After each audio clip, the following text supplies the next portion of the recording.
This week on Fort Fuel News, Uber is here. Come with us as we get the inside scoop on Durango's first Uber driver. and Fort Lewis College granted us an exclusive tour of the new Geoscience, Physics, and Engineering building, which is nearing its final stages of construction. Keep watching to see it for yourself.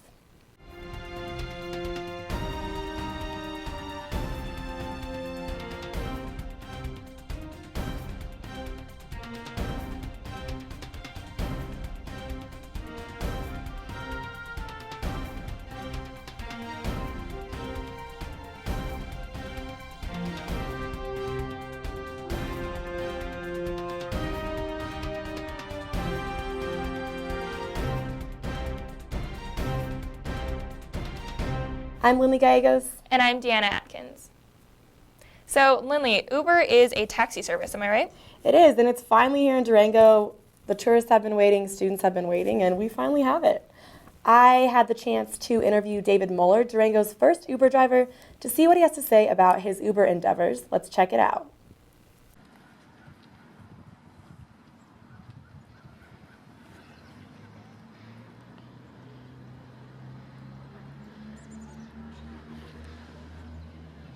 So there's been quite some talk about having Uber in Durango. It's in over 800 cities nationwide, and I'm here on campus waiting for an Uber. I've got a David in a Uber X coming to get me. It says he's 5 minutes away. All you have to do is download the app, put in your payment information, and they come and get you. So let's see if it actually works. What got you interested in bringing Uber to Durango? I felt that there was a transportation need within our community for something that's as high tech as Uber. It's quick, it's easy. You can see the drivers, so your wait times are no longer an estimate. If they're, within about 5 to 8 minutes anywhere in town. Have you had much success with it? Who's using you? Oh yeah, so for the last couple of weeks, it's been taking off. Our tourists that come to town are a big user, and they just expect the service. So when you say it just came to Durango, they're just like, oh, it should have been here forever. It's just kind of an expectation. So that's nice that we're filling that void that riders expect when they're traveling to towns like Durango. So, are you the only Uber driver in Durango? No, it's a great question. So, and I'm not even taking the claim to fame that I was the first. It has been in Durango since about November from a little bit of research that I've been able to do now that it is getting some more buzz. But it really hasn't taken a foothold because there's only been, one, maybe two drivers that were working part-time. As far as students and nightlife, the nightlife gets kind of crazy. Do you get a lot of calls late at night on the weekends? Yeah, so the first weekend I stayed out till 1, and I was pretty ambitious. And after 1 o'clock, I turned off.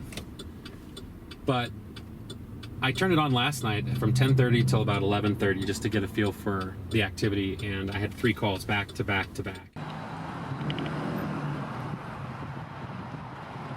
So we're pulling into City Market here, and so now what? So we've arrived at your destination. I'm going to complete the trip.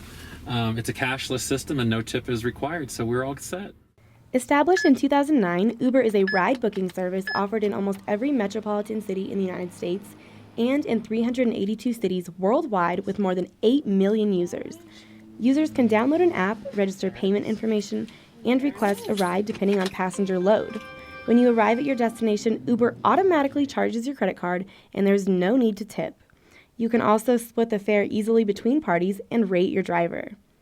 While this is old news to many cities, it's new for us. The wait is over, and we welcome Uber to Durango. Uber in Durango, you heard it here first. While the new Uber is a big deal for the town, Fort Lewis has its own big news. The Geosciences, Physics, and Engineering building is looking more complete every day. The project to revamp the science facilities began in 2013 and is expected to open to students this fall. A $35 million project, these facilities are going to be state-of-the-art and will quadruple our student lab space. Professor Ryan Hallen says this building will help recruit new students, and he plans to collaborate with the Air Force Academy to study space debris with our new telescopes. It's a lot of research that we're doing in collaboration with the Air Force and other schools, but it's also meant to be have the ability to do traditional astronomy, which is why we have the two pedestals here for other telescopes. So we have telescope storage there. The deck is meant so that students can pull out the very simplest of telescopes, set them up, align them, and look at things. Then we will use the higher quality, more research grade telescopes underneath the rollback roof, and then in the observatory itself. In other news, our Fort Lewis men's basketball team is 8th in the nation, and they're playing their first round of the RMAC tournament this evening at home. We're taking on number 8, CSU Pueblo, and we're 1, so we're hoping to definitely take this one. Exactly. I mean, their last game they had was their senior night as well as their night to cut the net because, you know, they were the RMAC champs, so that was real exciting to see.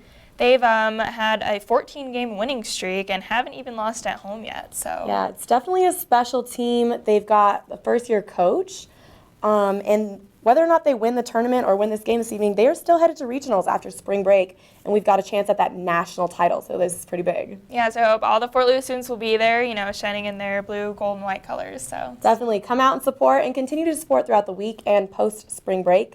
Thank you for joining us on this week's episode of Fort Fuel.